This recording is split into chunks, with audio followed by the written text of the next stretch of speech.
Hey gang, Brad here, and I just want to tell you that now is the perfect time to book the vacation of a lifetime. Spending a week with 3,000 other crazy 80s fans on the 80s Cruise.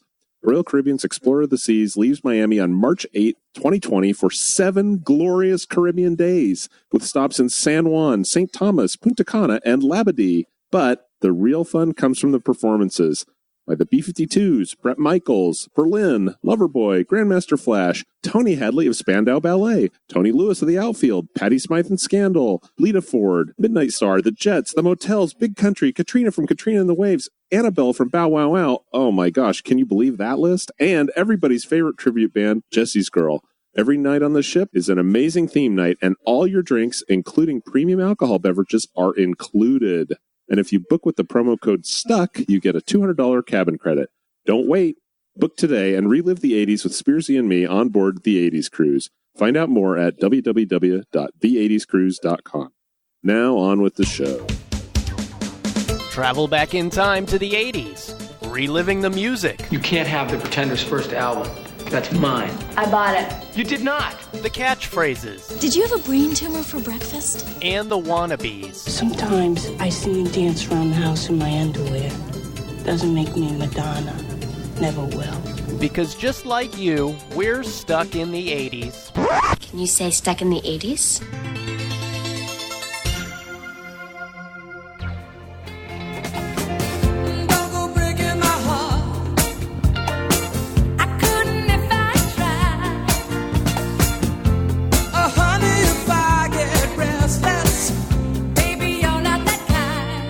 Hey, welcome to Stuck in the 80s. It's your host, Steve Spears. And Brad in L.A. And today we set the time machine back a little too far and discovered that we've landed in the year 1976 for our first ever installment of Close, But No Cigar, the songs that topped out at the chart at number 2.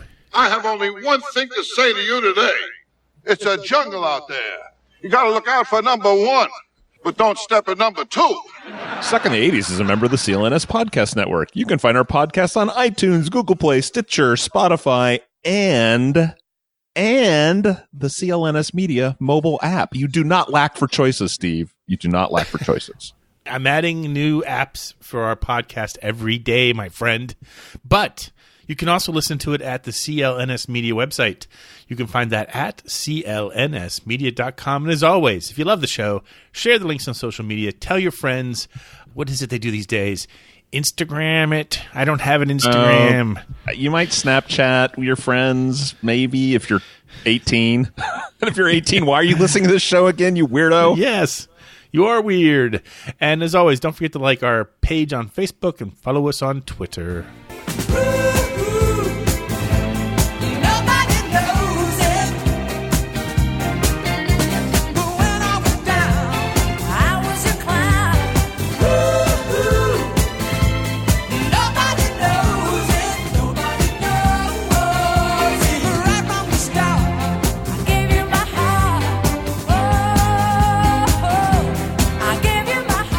That's obviously Don't Go Breaking My Heart by Elton John and Kiki D, which was the number 1 song back in the summer of 1976. And ironic... Why'd you turn it down, Steve? God, I'm grooving to this. Turn it back up. Ironically, that song did break the heart of someone, an amazing artist named Gary Wright, whose signature tune peaked out at number 2 at the chart because Elton and Kiki blocked him. All told, in the year 1976, 9 songs peaked at number 2 and went no further. Today, we will tell you which ones those were. Sweet. Why are we going back to 1976, Steve? It seems like a little outside of our usual brief, if you will. So I have this theory that it was about that year for you and I that we kind of started taking music a little bit more seriously and listening to it and maybe kind of forming our own tastes in what would become our signature decade. So I just thought, let's have a little bit of fun with some of these series. Let's stretch it out a little bit further than the 80s, and maybe we'll bring it out a little bit later than the 80s. I don't know. Not a huge fan of the 90s. There might be some interesting things there. We'll see when we get there. We have to give a shout out to a friend of ours from the 80s Cruise for coming up with this, though, right? Oh my gosh. Chuck, the photographer Coverly, you'd recognize him on the cruise because he always has a camera pointed at something interesting and taking great pictures. He sent us this spreadsheet that he had done I don't know. He's a savant. I won't say he's an idiot savant because he's our friend. He gave us this giant output of all the songs from, like, I don't know, sometime in the 60s up until last week. All the songs that topped out at number 2. And I'm like, this is a gold mine. I think that's what I said. So I'm like, there's like 6 months worth of shows in here. So this is the kind of wonky crap I love. Data driven. Oh, delicious. And I think it's interesting. It's a fun topic, and we get to go back and listen to a bunch of songs that you remember. You may not be willing to admit it. In the safety of your own car with your earbuds on while you're doing stuff around the house, you too can enjoy these two. Yes. We keep in mind we're going to be knee deep in the disco age today. I understand there's a New Year's Eve dance at your school. You kids love this disco thing. Disco, come on, Dad. But some of these songs probably still occasionally get played here at the Spears Lair, when the moment's right. They scratch an itch, Stevie. They scratch an itch. I got the fever. Yeah, we got the fever today, that's for sure. So anyway, 9 songs. We're going to tell you what the songs were, and we're going to tell you what song blocked them from the top. I'm going to bang on my desk a little bit more and scare the cat out of the room. So yeah, don't do that because the mic picks that up and I can't ever get it out. Let's start. March 6, 1976. This song was number 2 on the charts.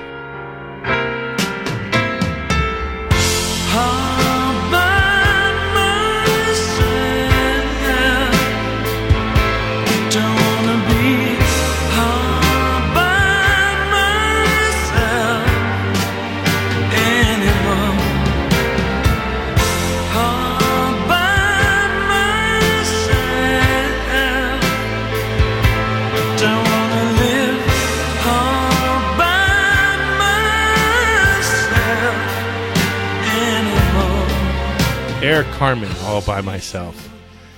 Oh. Do you love this song, Steve? Do you love this song? Because if you do not love this song, I'm not sure we can continue. I like it used for comic purposes. Steve, don't know that I like it. The So maybe we could just be song friends. Yeah. It was Eric Carmen's first solo hit after leaving the band The Raspberries. And here's something weird I found out about it. It's based on a Rachmaninoff piano concerto, which was inside the public domain in the U.S., but not outside the U.S. And subsequently, Eric had to end up settling with the composer's estate, and they got 12% of the royalties. Go figure that. Nice. Well, the guy'd been dead for a long time, so it's nice the family got a little something out of it. If I may, this is why I really love this song. Rachmaninoff's second piano concerto, which the melody for the song is taken from, is full stop. It's beautiful. It is. I'm going to go out on a limb here, Steve. I'm going to say it is my favorite piece of classical music.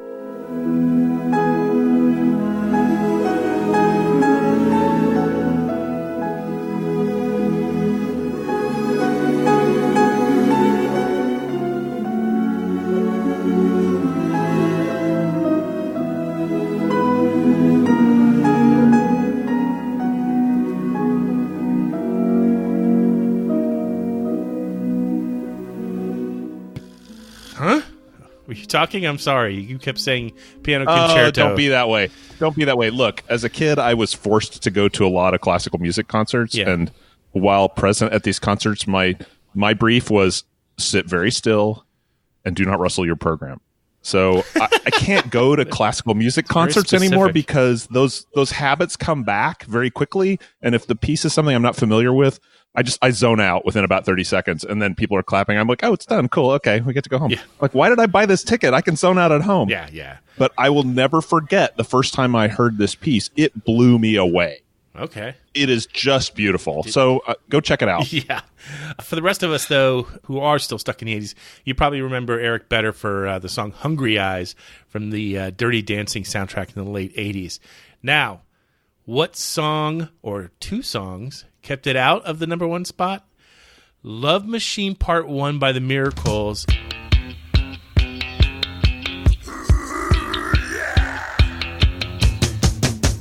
And December 1963, a.k.a. Oh What a Night, by the Four Seasons.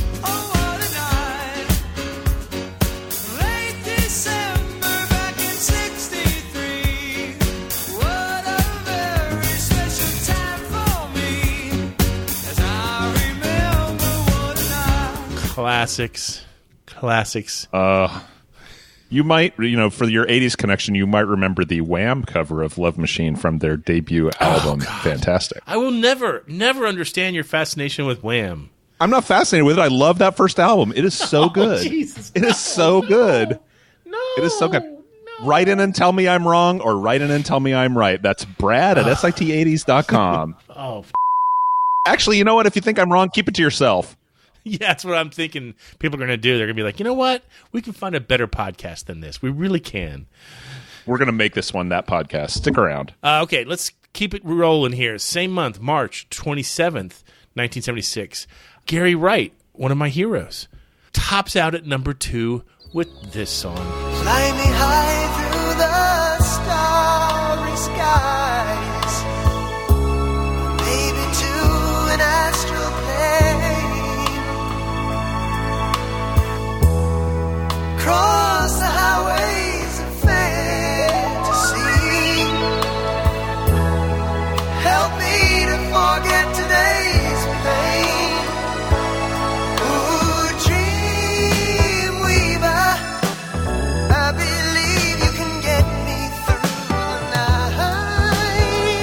I love this song, Brad. One of your heroes?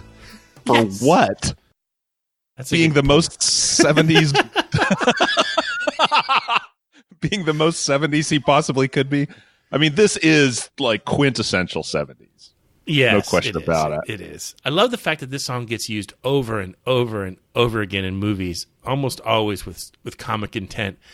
Wayne's World, The People vs. Larry Flint, Daddy Daycare. Allegedly, the song is inspired by the book Autobiography of a Yogi, presumably not the bear, given to Gary by... Let's go get some picnic baskets. It was given to Gary by George Harrison. And the song is almost entirely performed on synthesizer. The only other instrument is a set of drums. Huh. So no Rachmaninoff on that one, huh? No, sorry. That's a shame.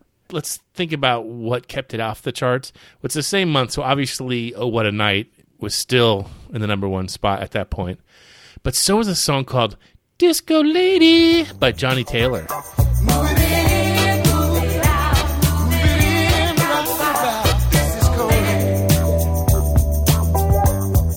You remember that one? I do not.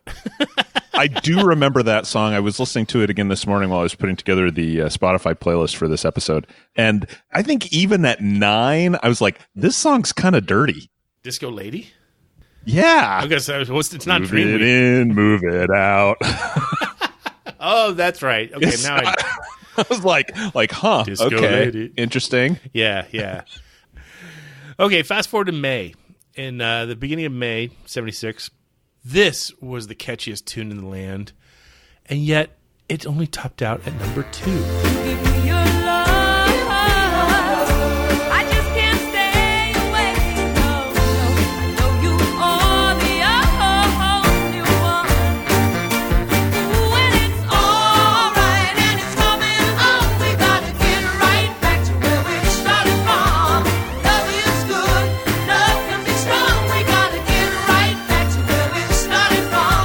That's Right Back Where We Started From by Maxine Nightingale. Probably not her real name, but we're not going to talk about that.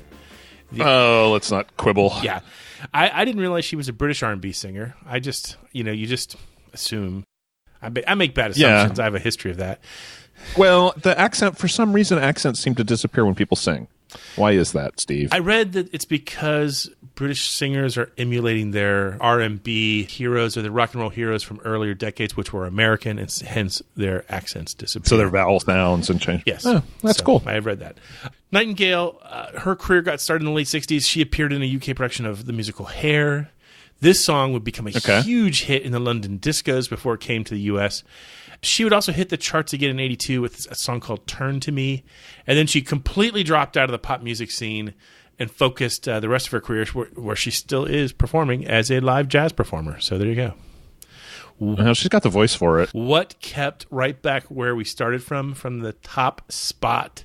2 songs that define the sound of the 70s. In many ways, this is true. Let Your Love Flow by Bellamy Brothers.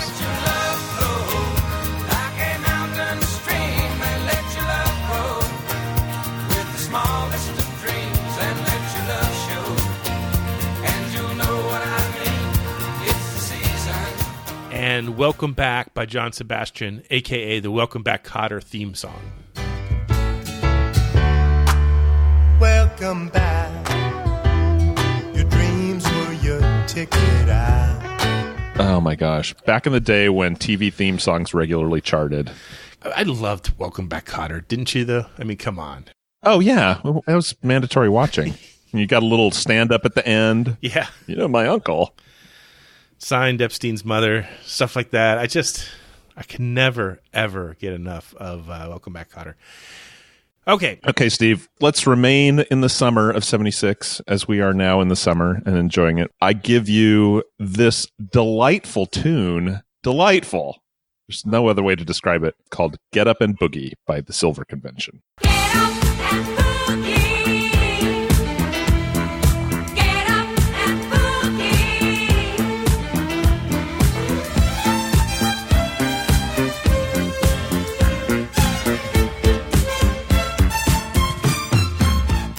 Okay, Get Up and Boogie. This is probably... I just gave you 2/3 of the lyrics to that song. This song, I think the nicest thing you can say about it is that it's of the time. It is definitely disco. It is the best-known song by the German, which maybe explains why there's only 6 words of English in the whole thing, the German disco group Silver Connection. The band survived only about 5 years, how did they make it 4? They broke up in 1979. You know, I'm going to debate you here and say that they're not best known for Get Up and Boogie. I'm going to say they're best known for a #1 song they had the year before called Fly Robin Fly. You remember that. Everybody remembers. Maybe that's the trick, is to not have too many words. This song... Because it is memorable. This song only had 6 words, actually. And it was this Fly Robin Fly, Fly Robin Fly. Boom. And that's just 3. Well, it's spoken... Actually, it's just 2. Holy crap. They're geniuses. It's a 2-word #1 hit. Get Up and Boogie also had That's Right in it, so that's 6-word. Get Up and Boogie, That's Right. That's right. Minimalism. So what kept this out of the #1 spot, Steve? I'm going to say a song by Sir Paul McCartney when he was with the band Wings. It was Silly Love Songs that kept this out of the #1 spot. You think that people would have had enough of silly love songs? But I look around me and I see it isn't so. Neither of these is a particularly good song. What were we thinking about in June 76? That's what I can say. I can't stand Silly Love Songs. Yeah, I'll tell you what's wrong with that if you need to know. Yeah. It's bad. I'm like a Wings fan now, only like, I don't know, because out of obligation, maybe? Out of respect. Out of respect. Maybe that's the word I'm looking for. Obligation is wrong. It's Saturday. I'm choosing all the wrong words today. It's bad. I'm still coming off my Memorial Day vacation. More about that soon. The summer is not yet over in 76, and we have yet another #2 and no further song. In July 31st, it was another Gary Wright song called Love is Alive. My heart is on fire. My soul's like a wheel that's turning. My love is alive. My love is alive. Yeah, yeah, yeah. Here's something weird, Brad. This song is actually a bigger hit than Dreamweaver. I mean, technically speaking. Is it really? Yeah, it spent 27 weeks on the chart, 7 weeks longer than Dreamweaver did. Weird. Okay, yeah. And if you're sitting here thinking, I know this song, but Gary Wright didn't sing it, you're right and you're wrong. It was covered a lot. It was usually covered under the name My Love is Alive, and Olivia Newton-John did it, Chaka Khan did it, Joe Cocker did it. Khan? Yeah, Chaka Khan. Chaka. You say Khan? that every time, don't you? I do too. I do. So Gary Wright, poor guy, he puts out an album that has 2 #2 hits on it. What keeps it out? Brad, do you know? There are 2 songs, Steve, that kept us out of the #1 spot. The first is Kiss and Say Goodbye by the Manhattans, which I know you remember. I had to meet you here today. There's just so many things to say. You're hearing it in your ears as we speak. I'm hearing a lot of things in my And ears what was the second speak. one? Don't Go Breaking My Heart by Elton John and Kiki D, yeah. Which I still like. But if there's a song that drips more 70s honey off of its Honey Dipper. Yeah, I'm going to say something profane if I don't watch out. I'm I got all these visions going Trying through to my help you head out of going, the corner there. Nope, can't say that word. Nope, can't say that word. Can we say nope? Keep moving. No. Oh, man, that feels like it's time for a break. Stuck in the 80s is proud to say Away Travel is back as a sponsor of our podcast. Both Brad and I are happy and loyal customers of Away Travel. Why? Why, you ask? Because Away Travel designed their luggage the smart way. They listened to the travelers and they discovered what they wanted. That means Away Travel uses high-quality materials, including super strong, but also super lightweight German polycarbonate in their bags. They have TSA-approved combination locks built into the top. And they have those lovely removable, washable laundry bags that keep the dirty clothes away from the clean clothes. And Brad, you know the best feature of all. You tell them. Steve, I know that you're thinking I'm going to say it's the ability to transport Tron costumes, but that's not it. The number one feature is the USB charger that's built into the Away Travel carry-on. Powers my cell phone, my tablet, whatever I need to charge. And a single charge to my carry-on will recharge my phone 5 times. I seriously don't travel without my Away carry-on. With Away, you can choose from 9 colors and 4 sizes. The carry-on, the bigger carry-on, the medium, or the large for extended stays. Each one has a lifetime warranty. If anything breaks, Away Travel will fix it or replace it for you for life. You still not convinced? Away has a 100-day trial. Live with your bag, vibe with it, travel with it, Instagram it. If at any point you decide it's not for you, you just return it for a full refund. No questions asked. And shipping in the lower 48 states is free. Hey, we got a deal for you. For $20 off a suitcase, visit awaytravel.com/radical and use the promo code RADICAL during checkout. That's awaytravel.com/radical, the promo code RADICAL, and you save $20 off a great suitcase. Just in time for all your summer travels. And we're back. And I would say that we're right back where we started from, but we're all the way to the fall now. Oh, fall. So, Steve, our next number 2 on today's list is Lou Rawls' You'll Never Find Another Love Like Mine. You'll never find, no matter where you search, someone who cares about you the way I do. This was Rawls' breakthrough, I would say. It topped the R&B and the easy listening charts. And it made it to number 4 on the dance chart, which kind of surprises me. Yeah, it's kind of weird. Why are we dancing to this? Doesn't seem real danceable. Yeah. Why are we dancing to this? Are we tired from getting up and boogieing? I don't know. It was, I think, the first and only time that one of Lou's records managed to reach the Billboard Top 10 for pop, anyway. And if you think you've heard it a lot lately, that's because you have. It has been literally used in The Hot Chick, Guess Who, Disturbia, Ice Age, Hit and Run, Veronica Mars, My Wife and Kids. And I guess there's even a scene where Lou Rawls sings it to Damon Wayans during a colonoscopy, which is disturbing, and I do not want to see that. That is an image that I wish I could banish from my head. Poor Lou, though, he's kept out of the number 1 spot by... I take it back. Remember when I said Don't Go Breaking My Heart was the symbolic song of 76? No, it's these 2 songs, the songs that kept Lou Rawls out of the top spot. Oh, my God. You Should Be Dancing by the Bee Gees.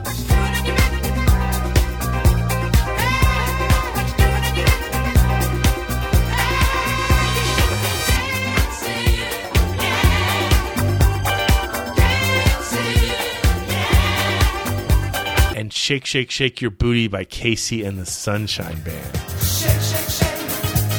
Shake, shake, shake. Shake your booty. Shake your booty. Oh, shake, shake, shake. Shake, shake, shake. Shake your booty. Shake your booty. Soak in the glorious disco-ness of that pairing. We were deep in it at that point, weren't we? Oh, my God. So deep. So very deep. If you could go back to 1976 and see one of those acts, either the Bee Gees or Casey and the Sunshine Band, who would you go back and see? That's a good question. I I should answer the Bee Gees, but I'm going to go with Casey and the Sunshine Band, and I don't have a good reason. I just, 9-year-old Spearsy wants to see Casey and the Sunshine Band. If I remember correctly, the first 45 I ever bought was a Casey and the Sunshine Band song. Yeah. This was the era. This was the era of 45. Yeah. You know I'm a sucker for a horn line, and Casey and the Sunshine Band delivers. I mean, the Bee Gees, the harmonies are just, they're amazing, but I think I got to go Casey. At the height of his power. Whew. Oh, yes, easily. Okay, we're still stuck in the fall, and we're still stuck in 1976. I can't believe 76 has 9 songs that got to number 2 and didn't get any further. 9 times. 9 times? 9 times. As you'll see when we continue this series, I don't think there's another year that has so many songs that topped out at number 2 as 76. It's just a weird year. The other thing that's weird is that, with some exceptions coming up, for the most part, it's different songs that keep these out. It's not like there was one thing that was atop the chart for 3 months. Right. We're going to see a couple here in a minute, though. You're right. Yeah. In late September 1976, this song by England Dan and John Ford Coley hit number 2. I'm not talking about millennium, and I don't want to change your life, but there's a warm wind blowing the stars around, and I'd really love to see you tonight. Typical soft FM goodness, like a Twinkie. Oh my gosh. Never going to go stale. It's so delicious. This is yacht rock in a bottle. Yeah. I don't care where you are. You play that, and a part of you is at the beach. Just maybe a small part, but there's a part of you. You know what's weird? My memory of 76 is that summer. I was 9 years old. My dad had this business. He had his own business. He did refrigeration jobs at movie theaters around Florida. So air conditioning, ice machines. And so basically he was driving around to all these different Florida cities every day. And he'd get up at 3 a.m. and be on the road by 4. Ugh. And horrible. But during the summer, if I was being punished, they're like, you're going to go with your dad to work today. And so I'd have to wake up at 3 and sit in the work van, which had no air conditioning, if I recall. Oh my gosh, that's funny. And songs like "I'd Really Like to See You Tonight" would be playing nonstop. That and "Afternoon Delight" and all those other, just the scourge of soft FM would be playing as we went from movie theater to movie theater. And the thing that I remember most about those days was I could drink all this free soda I wanted at the movie theater. The rule was you can't use a movie theater cup because that's how they kept track of inventory. That's how we did inventory. Yeah, that's how we did it too. It's by the cups. So I would bring my own cup from home and literally would just drink gallons of free. That was the only benefit to going to work with my dad was all the free soda I could drink for the entire day. But the punishment was, and I'd really like to see you tonight, over and over and over again. So what kept that out of number 1 spot, you ask, Steve Spears? This is actually a song that you hear a lot still today. Yeah. Play That Funky Music by Wild Cherry.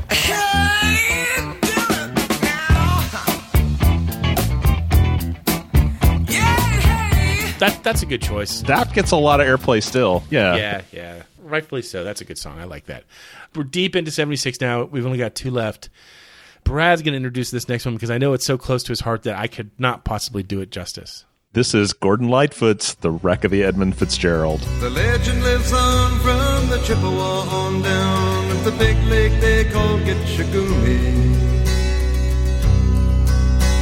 The lake, it is said, never gives up her dead when the skies of November turn gloomy. With a load of iron ore, 26,000 tons more than the Edmund Fitzgerald weighed empty. That good ship and true was a bone to be chewed when the gales of November came early. Steve, I love this song. I can't explain it. I love this song. I can't explain it either. I do not like this song at all. Are you afraid of drowning? Do you not know how to swim? I live in Florida. Or do you not want to become a maritime sailor? No, I do not want to become a maritime. I get boat sick pretty easily on small boats. This is a true story, though, isn't it? Right? Yeah. Yeah, this is a song written by Canadian singer-songwriter Gordon Lightfoot to commemorate the sinking of the bulk carrier, the SS Edmund Fitzgerald, on Lake Superior in 1975. He was inspired by an article in Newsweek about this, catastrophe. Honestly, there's no other way to say it. Honestly, I think the reason that I like this song so much is because I have a weird thing for songs that tell a story. And this is a tragic story, but it's a story. I get you there. I mean, I like songs that are stories too, but this just plods on and just it is about twice as long as it needs to be. Yeah. The boat didn't it's take 6 that long minutes to long, sink. and it's 6 minutes long, and at the 3-minute mark, the boat is on the bottom of the lake. Like, everyone's dead already. What are we doing for another 3 minutes? We shouldn't laugh. I mean, there's dead people involved, but yeah, I know, so we're long. horrible people. I know we are. I really sometimes wake up some days and think I'm just really not a good person. Actually, I wake up a lot of days thinking that. So, well, we all got our issues. Let me disavow you of that notion, Steve. You're a terrible person. Yeah. Lightfoot had a ton of hits in the 80s. Most of them only charted in Canada, much like Steve's girlfriends. They're from Canada.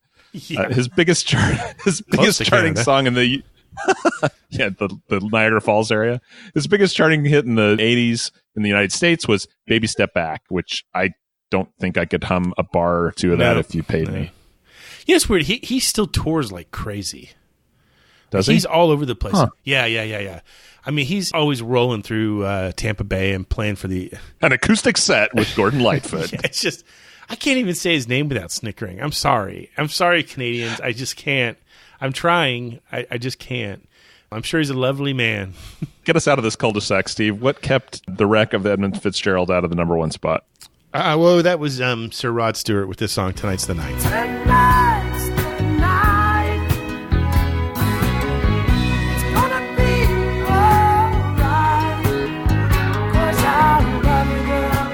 Ain't nobody gonna stop us now. Great song, and we'll hear it again soon. I can assure you. Is it going to be all right, Steve? I'm not sure. I do not know. I don't know that this podcast is all right. I just know that tonight's the night we're going to finish this podcast, whether it kills us. Final song that topped out at number 2, 1976, was this one by the Spinners, The Rubber Band Man.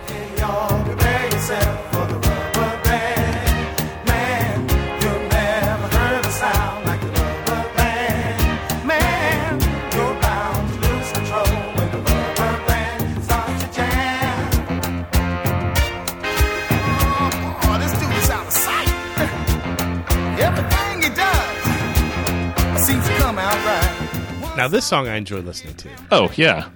Yeah, there's nothing wrong with this song Absolutely. whatsoever. Catchy as hell. I didn't realize it was about the songwriter's son who was being teased by classmates for being fat.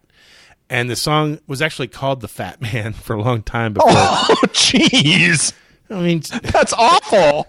I thought I had self-esteem problems, but I feel bad for the son, fat. are your classmates teasing you for being chubby? Well, I wrote this song about you called The Fat Man.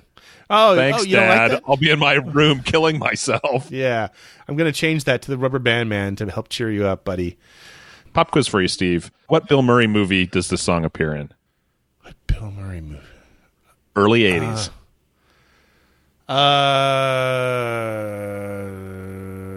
Stripes? You are correct, sir. Oh, wow. It's in the wrestling scene, the bar wrestling scene. Oh, wow. That's right. Jeez. We never talk about that movie. And that was one of my favorites for a long time. Jeez. Oh, yeah. I wouldn't mind coming dressed as one of the more obscure characters from that for costume night. That was our idea. Was it last year or 2 years ago? 2 years ago. For Pop Icon Night. And you can't get those uniforms anymore. I know. It's so disappointing because it's such an easy costume. And then it's like all the Army surplus guys are like, oh, yeah, no, we haven't had those in a decade. Like, right. What good are you people? Yeah, I know. As expected, that song was kept out of the number one spot again by Rod Stewart, Tonight's the Night. So Rod was on fire, so greedy. My friends. Why is he so greedy? Why can't he share? He shared plenty. You know what I'd like to share right now? The Seggies.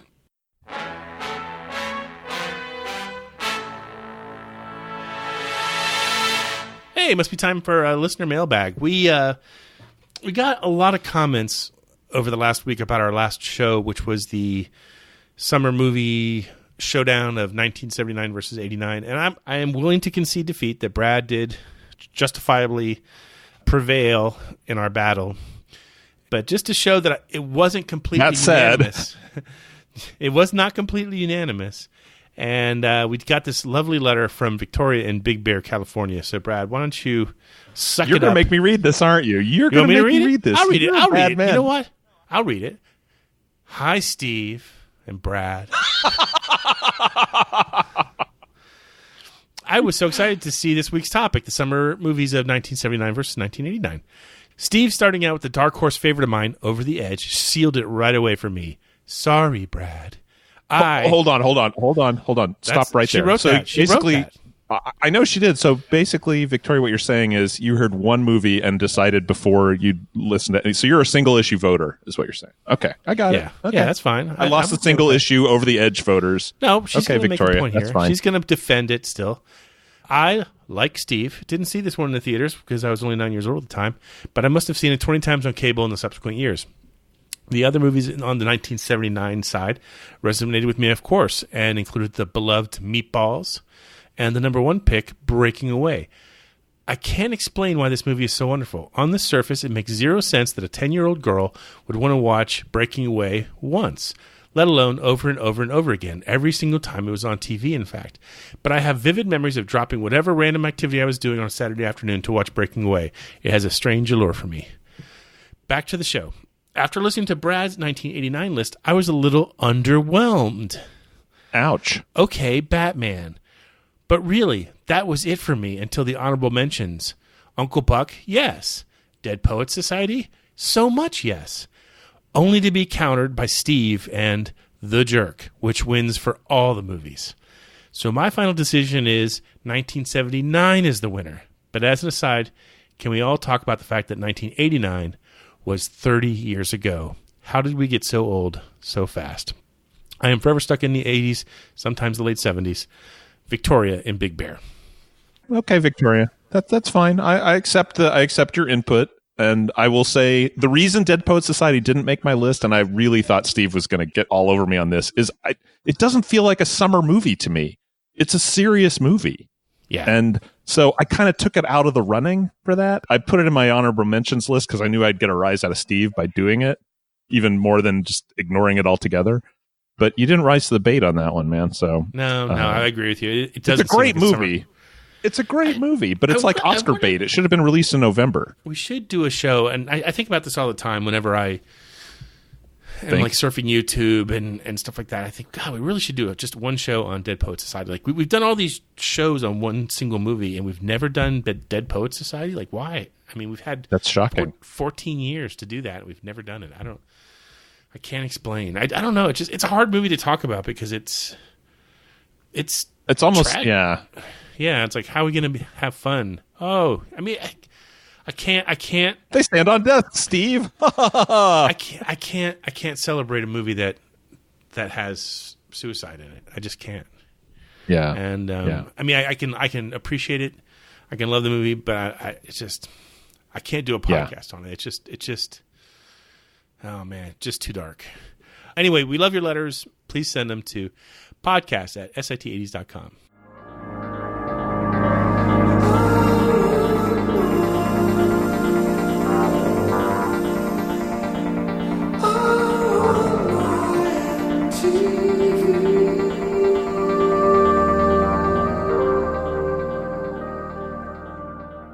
The mystical refrain that is, I want my mystery TV theme song. I guess it's not really a mystical refrain. It's Dire Straits, but whatever. Yeah, there might be some mysticism in there.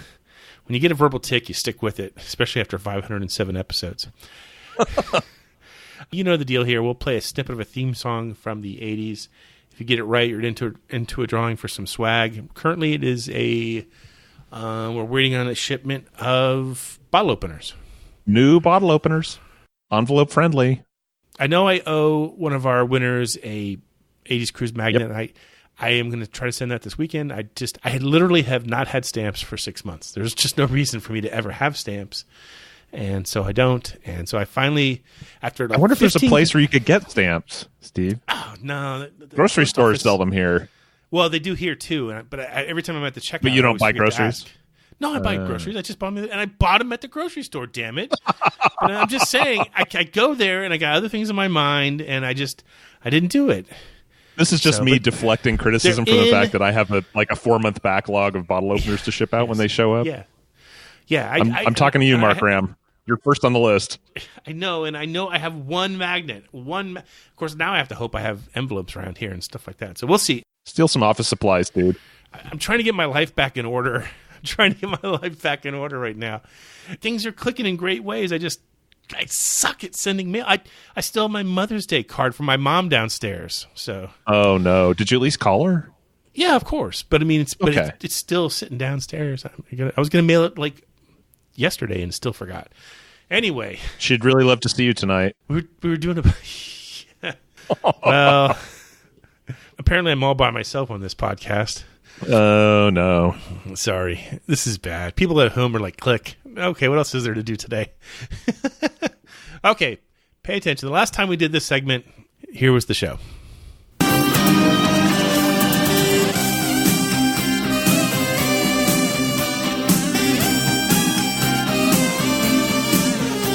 Yeah, that's Spencer for Hire.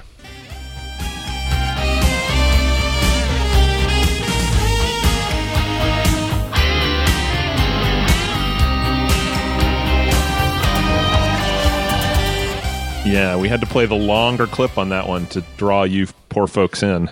Yeah, I mean, I didn't watch the show. And there's a note here from Brad saying, records show that we used this theme song once before in the fall of 2017. And that time we only had one correct answer. Dave Augie August. That's not surprising. Yeah. Episode 417. Oh, that was the Richard Blade interview. Okay. Yeah. So that's a little while ago. Yes. But so I guess this show just didn't resonate with 80s Nation the way we might have thought. Apparently not. But we did get some winners. So, Brad, go ahead.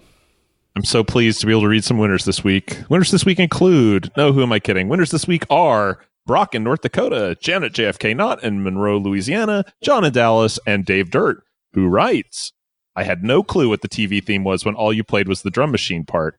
Now that you played a little more, I immediately knew it was Spencer for Hire. My mom and I were actually talking about that not too long ago. She had no idea it was a series back then. She was a big fan of the books. I had no idea they were books. I had no idea either. I didn't know Dave Dirt could read. Oh, come on. Anyway, spin the wheel. Let's find out who gets some swag. There we go. Nicely done. No one's going to be hurt in this week's episode. Muscle up, Buttercup. Going to land on John in Dallas. You are this week's winner. So send us your snail mail address, and we will get some swag out to you soon. I promise. Postal. Postal address. I see. That's how badly I'm podcasting today. I can't even remember I'm supposed to say postal address, not snail mail. But we shall endeavor to continue.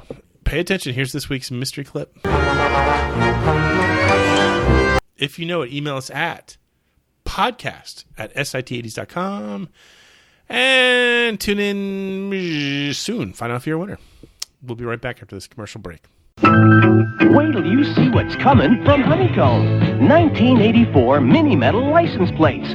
Free when you buy specially marked boxes of Honeycomb cereal. Awesome! 50 plates in all. And if your plate says lucky, Wow! Yeah! you win a new BMX bike, and 500 kids will win. For a free plate, write Post Honeycomb license plates. P.O. Box 540, Lowell, Indiana, 46356. Go for it! And we're back. And summer is officially upon us. It's gloriously warm / hot / surface of the sun day here in Florida. Brad, how's it out there in LA right now? We're getting into what we call June gloom. What is that? June gloom is when there's a marine layer and you get these clouds in the morning and it's overcast and it's nice and cool. And then about midday it burns off and it's sunny, but not like surface of the sun hot. So it's a great time of year. Oh, it's kind of weird. I've never heard that before, but I've never lived east of where I am now. We do May gray and then we move into June gloom. It's very exciting. We like our rhyming weather situations here in the SoCal. So any big plans for the summer? Yeah, we kind of kind of blew the travel budget on the anniversary trip. So Katie and I aren't doing much. We're going to do some camping, I think. But the kids are coming home for a week or so later this month, which I'm really excited about. It'll be good to see them because they're both staying at their respective college towns for the summer. That's what I always did in the 80s. I came home for my first summer after freshman year, and after that I stayed at school. That's basically what they're doing. Have you been talking to my kids? Yeah. Sorry. Stay at school, kids. Your dad's a drip. I think the only other thing we got going on is I picked up some tickets for Katie and I to go see Steve Martin and Martin Short at the Greek Theater, which I'm pretty excited about, actually. I know we've talked about Steve Martin a lot on this show, and I didn't realize he was touring with Martin Short. He was here a while back. I didn't go. It was a weeknight, and I don't do much to begin with, and I certainly don't do much on weeknights. How about you, Steve? What do you got cooking this summer? Well, the way my job works now, I don't get any paid time off, really. Ooh. Okay. So, because I'm a contractor, so sure. If I can have a day off, but I just don't get paid for it. So, yeah, good news, bad news. Take as many days off as you like. We will dock your paycheck. Exactly. That's exactly what happens. So, the girlfriend was down here last week for 4 days for Memorial Day. And nice. It's first time she's ever spent like a lot of quality time in Florida. And of course, the temperature never went below 97 degrees the entire time. Yeah, it was here. 1 billion degrees there last weekend, wasn't it? Yeah. So he's just like chilled out at the pool. So really, my only plans for summer, I'm going to go up to New York a couple times to see her. And nice. And then she'll come down here for 4th of July weekend and my birthday. And then that'll be it. That's all we're doing is like once a month we make a trip to see each other. And nice. Awesome. So yeah. I already have your gift. Oh wow. Cool. I'm really excited to give it to you. I might send it to you early. I'm really excited about it. Okay, well do what you must do. It's gonna be a fun summer. We're gonna do some great podcasts this summer. We've got some great ideas for shows coming up, and we're just gonna take it easy. Just like we did in the 70s with these crazy number 2 songs. So, Steve, we spent the whole show in 1976. Like you say, that was when we started listening to music, when we started kind of forming our tastes that led us to this place where we listen to this podcast today. Yeah. Tune in for the rest of the summer. We promise we'll get back to the decade we love. Because as always, Brad and I are here, hopelessly stuck in the 80s.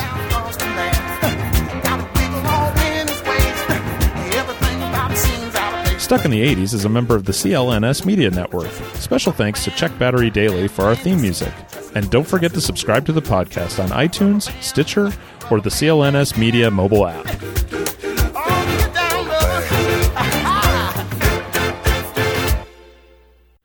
So in the meantime, I guess we're going to get up and boogie, but we'll still be here, hopelessly stuck in this...